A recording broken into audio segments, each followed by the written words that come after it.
Welcome to At It's Done Smile Official. Today we bring you Shadows of Tradition, Forbidden Love Unveiled.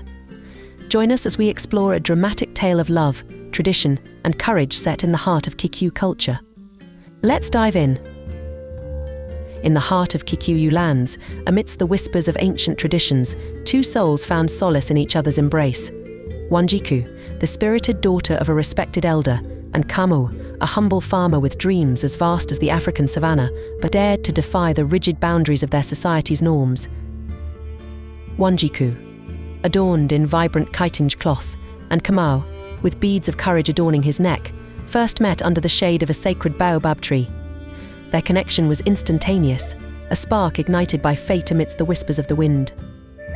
However, their love was forbidden, shackled by the chains of tradition and the weight of familial expectations. Wanjiku was betrothed to another, a union forged by her father's decree, while Kamau was bound by duty to his family's land.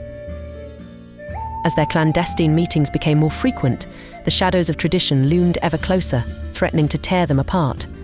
Theirs was a love tested by adversity, a bond forged in the fires of passion and tempered by the trials of societal scrutiny. But amidst the chaos of their forbidden love, glimmers of hope emerged. Together, Wanjiku and Kamau embarked on a journey of self-discovery, challenging the very fabric of their society's beliefs. With each stolen moment, they defied the odds and embraced the beauty of their connection. Yet, as whispers turned to murmurs and secrets threatened to unravel, Wanjiku and Kamau found themselves standing at the precipice of a choice. Would they succumb to the pressures of tradition, or would they dare to follow their hearts and carve their own path? As the sun set over the vast expanse of Kikuyu lands, their fate hung in the balance, a testament to the enduring power of love in the face of adversity. Thank you for joining us on this unforgettable journey in Shadows of Tradition, Forbidden Love Unveiled. If you enjoyed this story, please like, comment, and subscribe. Share it with friends and family who cherish powerful tales of love and tradition. Your support means the world to us. See you next time.